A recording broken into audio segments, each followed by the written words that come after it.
오늘 우리에게 주시는 말씀은 스바냐서 1장 14절로 2장 3절까지 말씀입니다. 1장 14절로 2장 3절까지 말씀 교독하겠습니다. 여호와의 큰 날이 가깝도다. 가깝고도 빠르도다. 여호와의 날의 소리로다. 용사가 거기서 심히 슬피 우는도다. 그날은 분노의 날이요 환난과 고통의 날이요 황폐와 평안의 날이요 캄캄하고 어두운 날이요 구름과 흑암의 날이요 나팔을 불어 경고하며 견고한 성읍들을 치며 높은 망대를 치는 날이로다. 내가 사람들에게 고난을 내려 맹인같이 행하리라니 이는 그들이 나 여호와께 범죄하였습니다. 또 그들의 피는 쏟아져서 티끌같이 되며 그들의 살은 분토같이 될지라.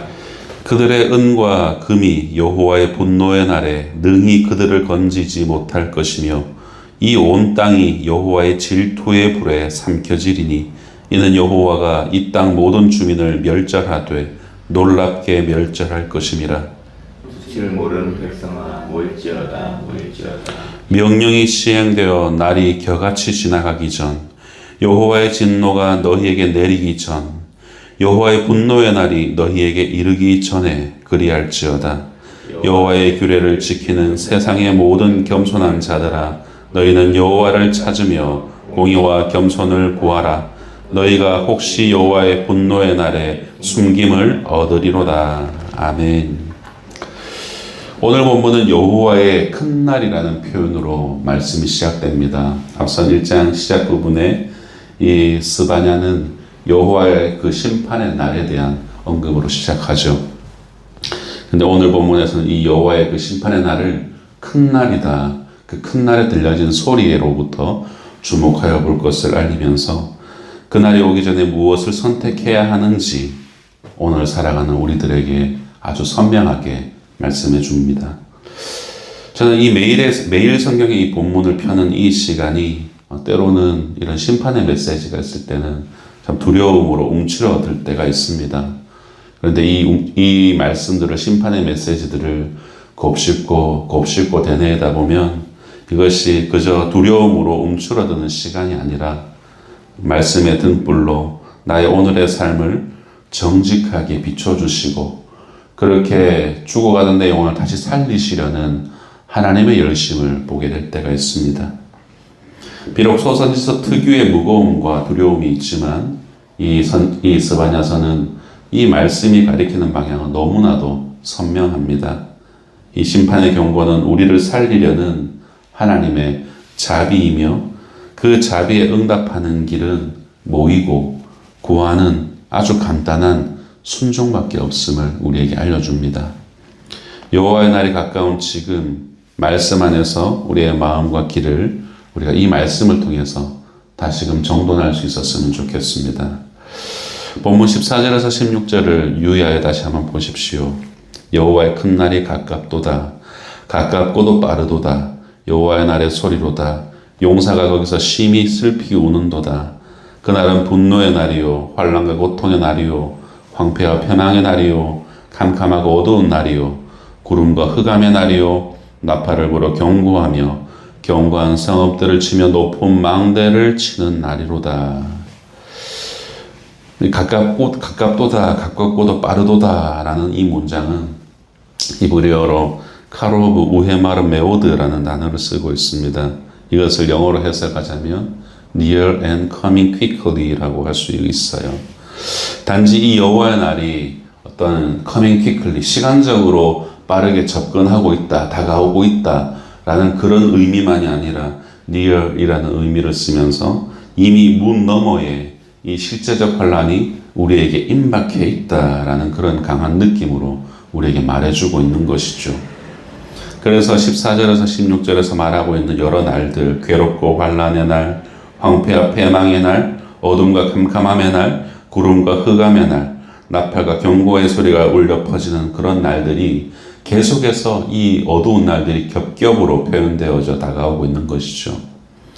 하나님은 막연한 공포를 이렇게 말씀하고 계신 분이 아니라 실제적 우리의 삶의 자리에서 경고음을 울리시는 분이다라는 것을 아주 구체적으로 우리에게 말씀해 주고 있습니다.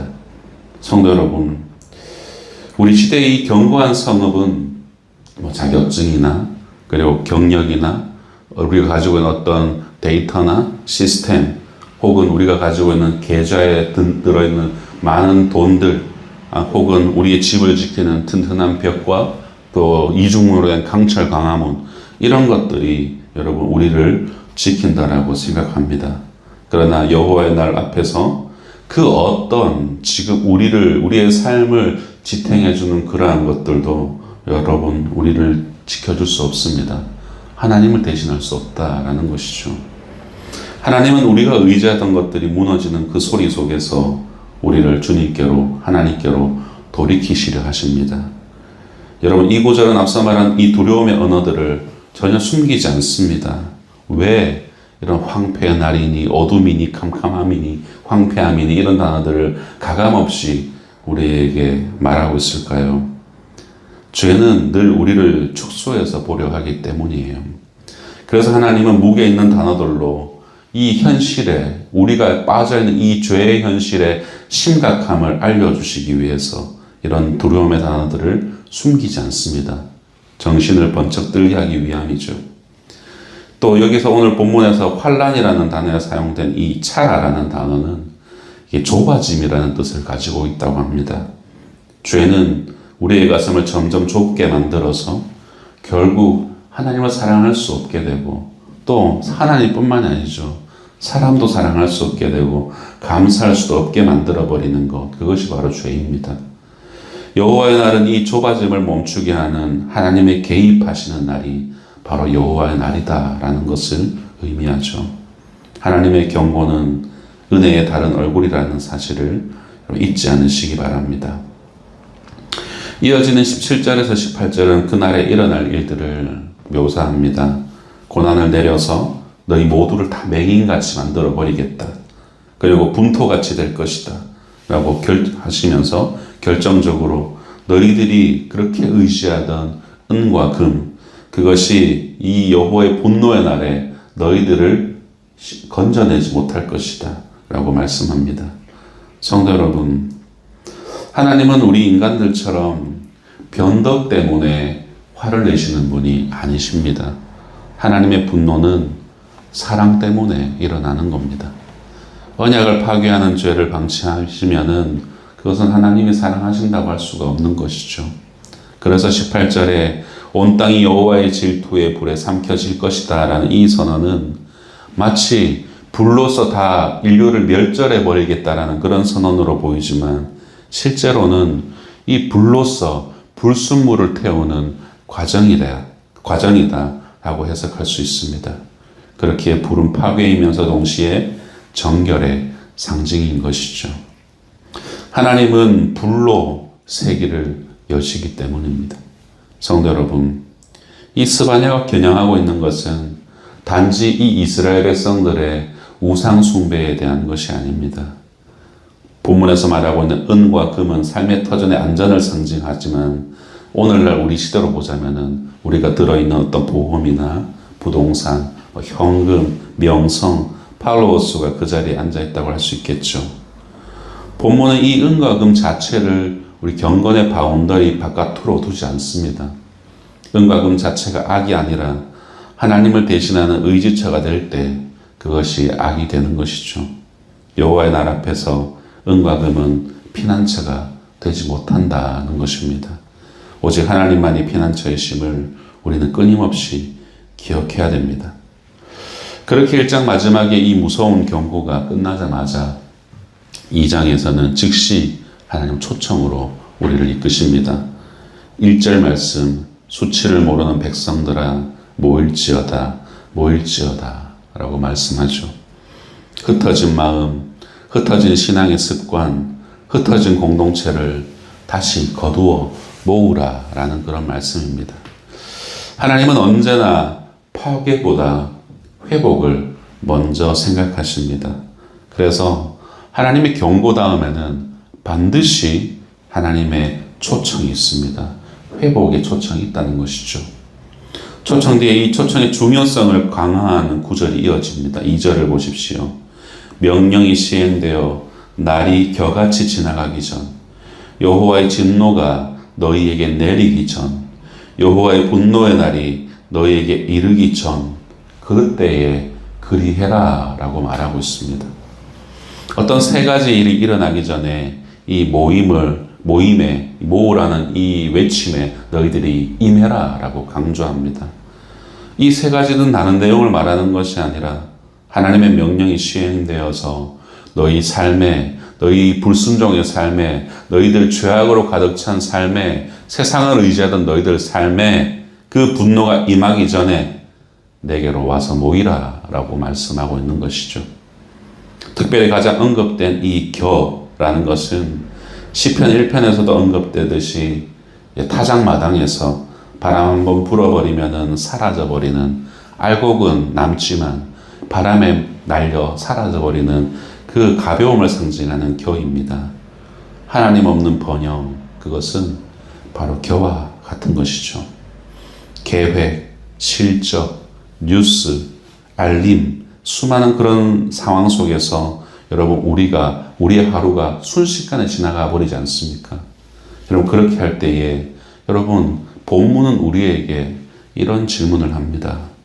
너는 오늘 하루 겨가 아니라 알곡으로 남을 선택을 했는가? 라는 질문을 하는 것처럼 들려집니다. 하나님은 우리의 삶이 겨와 같이 바람에 실려 흩어지기 전에, 그 전에 지금 모여라 라고 하시는 겁니다. 그 사랑하는 백성들을 살리시려고 하나님은 모여라, 모여라 라고 반복해서 강조하여 말씀하신 것이죠. 그리고 오늘 본문의 결론 3절에서는 이렇게 말합니다. 여호와의 규례를 지키는 세상의 모든 겸손한 자들아, 너희는 여호와를 찾으며 공의와 겸손을 구하라. 너희가 혹시 여호와의 분노의 날에 숨김을 얻으리라. 여기서 말하는 겸손은 무한의 능력자 앞에서 자신은 힘이 없어서 억울함을 삼키는 그런 미약함, 강자 앞에서 어쩔 수 없이 힘없는 척이 하려는 그런 미약함, 억지 겸손을 말하는 것이 아닙니다. 무한하신 하나님 앞에서 자신을 한없이 낮추어 그분의 뜻을 먼저 두는 태도, 그분의 뜻이 나의 삶에 이루어지기를 온전히 자복하는 태도, 그것이 바로 성경에서 말하고 있는 겸손입니다. 내 힘으로 내가 꺾여서 어쩔 수 없이 내가 쭈그립니다 이런 것이 아니라 그 무한하시고 위대하신 그 하나님의 위엄 앞에서 경외함으로 온전히 자복되어지는 것, 그것이 바로 그 태도가 겸손이라는 거예요. 그리고 그 공의와 겸손을 구하라 라고 본문은 말합니다. 여러분, 공의라는 것은 관계를 바르게 세우는 하나님의 기준, 그것이 공의입니다. 겸손은 마음의 방향이라고 한다면은 공의는 그 방향이 삶에서 드러나는 방식이라고 할 수가 있겠죠. 하나님은 이처럼 방향과 방식을 요구한다는 거예요.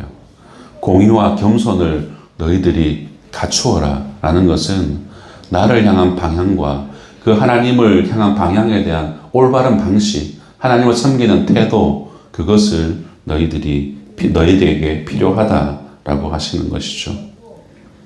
마지막 문장에서 개역개정은 이제 혹시라는 단어를 사용합니다.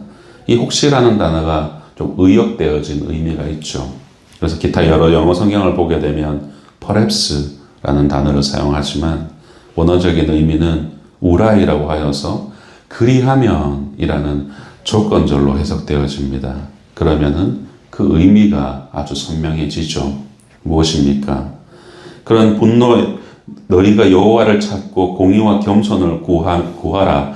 그리하면 너희가 여호와의 분노의 날에 숨김을 얻을 거야 라고 말하고 있는 겁니다.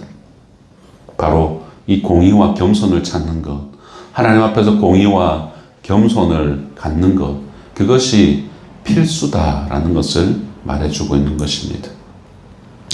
이 마지막 문장은 우리 모두가 붙들어야 될 복음적인 약속입니다. 여러분, 숨김을 얻다라는 것은 정말 이 말씀을 전하고 있는 스바냐 선지자의 이름, 바로 여호와께서 숨기신다라는 뜻과 맞닿아 있는 것을 보여주고 있죠. 성도 여러분, 하나님은 이 스바냐 이름 안에 이미 복음을 숨겨 놓았습니다. 바로 하나님이 숨기셨다라는 이 스바냐 이름의 뜻과 같이 심판의 날에 하나님이 우리를 숨기시는 것, 그것이 바로 복음인 것이죠. 심판의 날에 숨을 곳이 있는 것, 여러분 이것이 진정한 복음입니다. 신약은 그 피난처를 우리에게 아주 선명하게 말해주죠. 우리는 흔히 예수 그리스도를 나의 피난처, 예수 의지예요. 노래로 고백하는 것처럼 예수를 피난처라고 고백하지 않습니까? 골로새서 3장 3절 같이 읽어보겠습니다. 시작. 이는 너희가 죽었고 너희 생명이 그리스도와 함께 하나님 안에 감추어졌습니다. 아멘. 그리스도는 우리의 피난처십니다. 그 안에 숨은 사람은 두려움 속에 숨어드는 사람이 아니라 담대히 세상 속으로 나아가 공의와 겸손을 실천하는 사람들입니다. 왕관의 보석 같은 사랑하는 성도 여러분, 말씀을 정리하겠습니다. 오늘 본문은 우리에게 몇 가지를 요구하는 것 같습니다. 먼저는 시간 감각을 회복할 것을 요구합니다. 가깝도다, 가깝고도 빠르도다 라는 말은 바로 임박한 여호와의 날 앞에서 오늘의 순종을 요구합니다. 즉시의 순종을 요구하고 있습니다. 내일로 미루는 것, 그것은 결코 허용되지 않는 것이죠. 내일은 내일이 되었을 때에 오늘이 되는 거죠. 또 그 순간 되었을 때에 우리가 순종하는 겁니다. 내일 순종하겠습니다, 하나님. 제가 좀 잘 되면 뭐 할게요? 잘 되면 뭘 할게요? 이것은 이미 우리의 하나님 앞에서는 허용되지 않는 것입니다. 지금 주어진 순간에 우리는 순종해야 되는 것이죠. 오늘의 작은 순종이 여호와의 날을 준비하는 가장 현실적이고 합리적인 것이다 라는 것을 여러분 기억하십시오. 또한 물질이 성화되어야 됩니다. 은과 금이 우리를 건지지 못한다면 여러분 물질의 목적은 여러분 하나입니다. 바로 물질은 하나님의 영광을 위한 도구다라는 거예요. 그렇기 때문에 소비의 습관, 저축의 기준, 거래 방식에 우리가 공의와 겸손을 새겨야 됩니다. 그리고 모일지어다라는 명령에 우리는 귀를 기울여야 됩니다. 흩어진 개인의 경건을 넘어 공동체의 경건을 하나님은 요구하십니다. 함께 모여 말씀을 듣고 서로의 삶을 살피고 약자를 끌어안는 그런 모임이 우리로 하여금 격가 아닌 알곡으로 만들어준다라는 것을 기억하십시오. 이처럼 여호와의 날은 빠르게 다가오지만 하나님은 우리를 그 피난처 안으로 초대하십니다. 그러므로 매일의 삶에서 겨처럼 흩어지기 전에 마음을 모으고 공동체로 모이셔야 됩니다. 여호와를 구하시고 공의와 겸손을 사랑하십시오. 그리고 그리스도 안에 숨으십시오. 그 길이야말로 심판의 경고를 구원의 노래로 바꾸는 가장 확실한 길이다라는 것을 늘 상고하시는 복된 주님, 복된 우리 성도님들 되시길 주님의 이름으로 축복합니다.